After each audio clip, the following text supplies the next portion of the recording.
नमस्कार, मैं हूं सुशांत सिन्हा और आज का सवाल, नोटबंदी क्या सरकार की साजिश थी?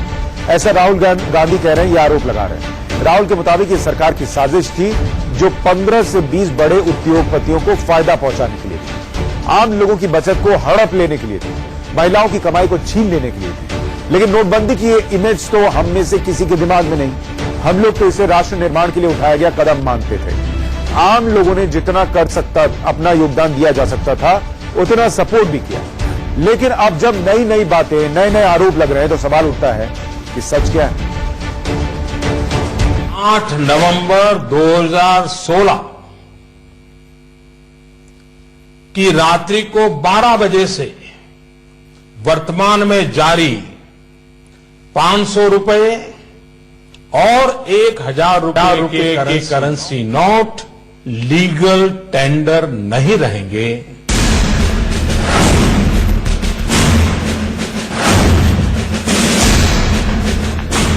तस्वीरें 2 साल पुरानी हो चुकी हैं, लेकिन देखकर लगता है कि अभी अभी की तो बात है जब अपने रुपए लेकर लोग बैंक के आगे कतार लगाकर खड़े थे, देशभक्ति के जज्बे से लबालब। हर इंसान खुशी से लाइन में लगा हुआ था, इस फील के साथ कि वो भी देश की सेवा कर रहा है। अब 2 साल बाद राहुल गांधी कह रहे हैं कि नोटबंदी तो संगठित लूट थी। इसको जुमला भी नहीं कहा जा सकता है, इसको स्कैम कहा जा सकता है। और नरेंद्र मोदी जी ने बिल्कुल सही बात कही थी कि जो 70 साल में हिंदुस्तान में नहीं हुआ, जो कोई नहीं कर पाया, हिंदुस्तान के प्रधानमंत्री ने वो निर्णय लिया और देश की इकोनॉमी। राहुल के तेवर ऐसे ही तीखे नहीं। ऐसा तब हुआ जब आरबीआई ने नोटबंदी पर फाइनल डेटा रिलीज कर दिया। इस आंकड़े में ये बताया गया, नोटबंदी लागू होने के बाद 99.3% पैसा वापस बैंकों के पास आ गया है। नोटबंदी के समय 500 और 1000 रुपए के 15.41 लाख करोड़ रुपए के नोट चलन में थे। इसमें से 15.31 लाख करोड़ रुपए वापस आ गए हैं। रिजर्व बैंक के बयान का मतलब है कि 0.7% रुपया वापस ही नहीं आया। अब आप इसे ही काला धन मान लें या जो कहें, बचे हुए पैसे तो वापस आ गए, ये फिर से चलन में है। फिर ये काला धन कहाँ है जो नोटबंदी लाने का मूल मकसद था? नोटबंदी के समय नरेंद्र मोदी जी के मित्रों ने काले धन को सफेद में बदलने का काम किया। उदाहरण है गुजरात के कोऑपरेटिव बैंक का उदाहरण है। 700 करोड़ रुपए अमित शाह जी जिस बैंक में डायरेक्टर हैं, 700 करोड़ रुपए बैंक में बदला गया।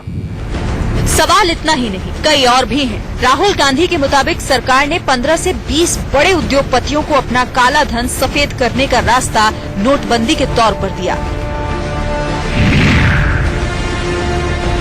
नरेंद्र मोदी जी ने देश की जनता का पैसा लेकर,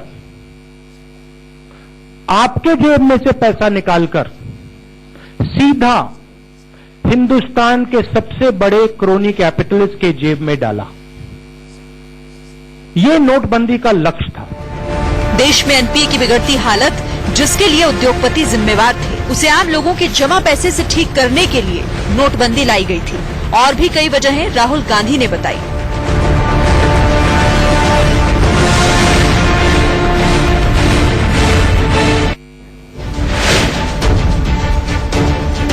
नोटबंदी जब लागू की गई तो ये कहा गया कि इससे कम से कम 10 फायदे तो होंगे। ये 10 फायदे क्या थे, इस पर एक नजर डालिए। हो सकता है आप भूल गए। 10 फायदे गिनाए गए थे, ये कहते हुए कि पहला फायदा ये था कि भ्रष्टाचार पर लगाम लग जाएगी। दूसरा फायदा कैशलेस इकोनॉमी का था। तीसरा फायदा नकली करेंसी पर लगाम लगाने का था। चौथा फायदा रियल स्टेट सेक्टर में ट्रांसपेरेंसी लाने का था। पांचवा फायदा गिनाया गया कि काला धन खत्म हो जाएगा। छठा फायदा समानांतर इकोनॉमी खत्म हो जाएगी। सातवां फायदा गिनाया गया था कि टैक्स बेस बढ़ेगा। आठवां फायदा गिनाया गया था कि फायदा सेविंग में इजाफा का होगा। नौवां फायदा यह था कि बैंकों की कमाई बढ़ेगी और 10वां फायदा यह बताया गया था कि कर्ज सस्ता होगा। मतलब 10 बड़े फायदे होने थे। लेकिन राहुल गांधी कह रहे हैं कि फायदा एक नहीं बल्कि नुकसान 13 होगा। हम आपको 3 फायदों को एक साथ करके उसकी पड़ताल की कोशिश करते हैं। पहले भ्रष्टाचार, कैशलेस, और नकली करेंसी पर लगाम लगने के मामले में क्या हुआ, ये देखते हैं। क्या भ्रष्टाचार कम हुआ? सच पूछिए तो आम लोगों के लिए नहीं। पहले घूस में ज्यादातर 500, 1000 के पुराने नोट देते थे, अब नए 500, 2000 के नए नोट देते हैं। लेकिन संस्थागत भ्रष्टाचार में कमी जरूर आई है। ट्रांसपेरेंसी इंटरनेशनल की रिपोर्ट की माने तो 175 भ्रष्ट देशों की लिस्ट में भारत 85वें नंबर पर पहुंच गया है। पिछले साल ये 94वां नंबर था। ये सुधार मामूली है, लेकिन है तो ये राहत की बहुत बड़ी बात है। संस्थागत भ्रष्टाचार का मतलब है कि अब सरकारी योजनाओं के पैसे सीधे जरूरतमंदों के खाते में पहुंच रहे हैं।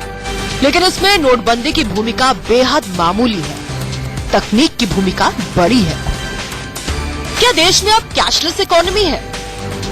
आंकड़ों के लिहाज से देखें तो यहाँ भी कोई बड़ा फायदा होता नजर नहीं आ रहा, क्योंकि मार्केट में 1 जून 2018 को 19.3 लाख करोड़ की नकदी थी, जबकि नोटबंदी से पहले 5 जनवरी 2016 को 17 लाख करोड़ की ही नकदी थी।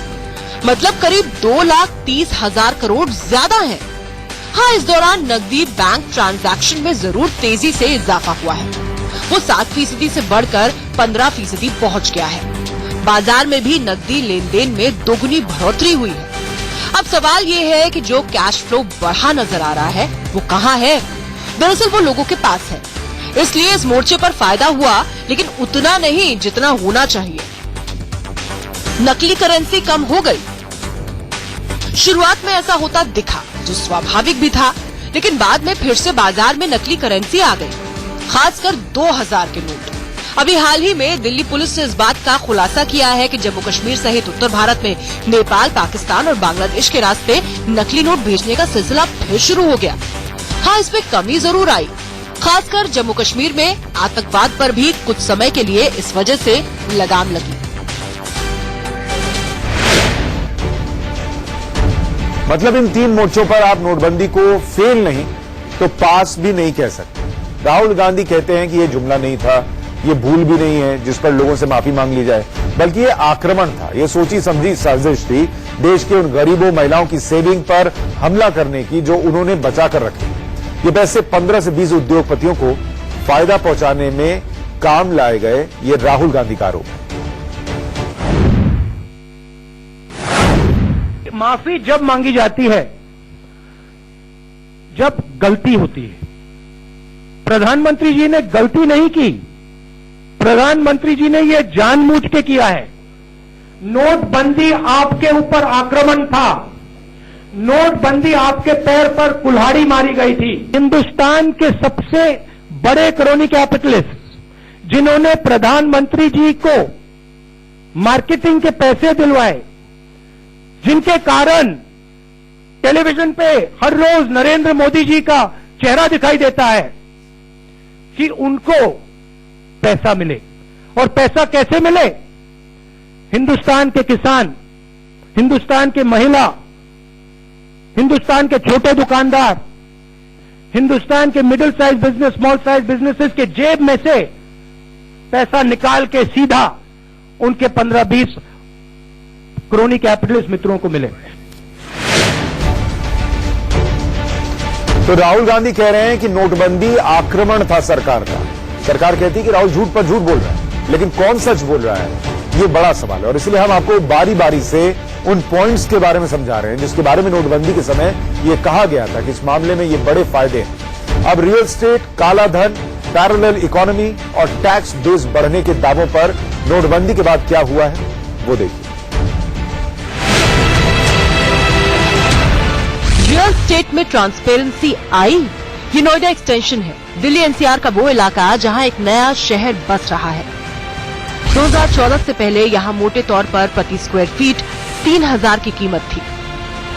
आज भी वही कीमत है, या कह ले कि 100-200 रुपए घट चुकी है।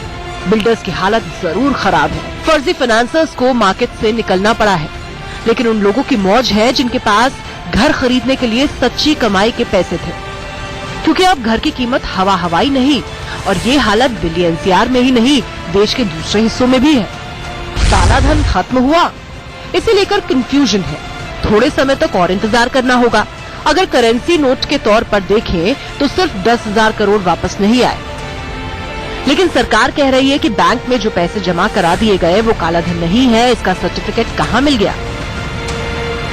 अब तो और सरकार को पता है कि पैसा किसका है, कहाँ जमा है। लिहाजा 18 लाख बैंक खातों की स्क्रूटनी चल रही है। जो लोग दोषी हैं उन पर पेनल्टी ठोकी जा रही है, पैसे जब्त हो रहे हैं। ये प्रक्रिया लंबी है। 18 लाख ऐसे बैंक अकाउंट स्क्रूटिनी के अंतर्गत आए जहां डिस्प्रपोर्शनेट अमाउंट दिखाया गया था। एक बहुत बड़ी रकम जो पहले ब्लैक मनी के रूप में था वो इनकम टैक्स के नेट में आया। A huge amount was recovered. The process is still on. समानांतर अर्थव्यवस्था खत्म हुई? हाँ हुई। अनुमान कहता है कि महाजनी व्यवस्था, ठेका व्यवस्था, इन सब में 50% तक कमी आई है। ये वो लोग हैं जो देश में पैरेलल इकोनॉमी चलाते रहे हैं। अब चीजें नियमित होने से इन लोगों को सिस्टम में वापस आना पड़ा। टैक्स बेस बढ़ा। सरकार का कहना है कि करीब 3 लाख से ज्यादा आयकर नहीं भरने वाले लोगों ने अपने रिटर्न दाखिल किए और कर संग्रह में 18% की वृद्धि हुई। 5 लाख से अधिक मुखौटा कंपनियां बंद हो गई। मतलब टैक्स बेस तो उम्मीद से भी ज्यादा बढ़ा। लेकिन ये जीएसटी की वजह से हुआ या नोटबंदी की वजह से, ये यक्ष प्रश्न है।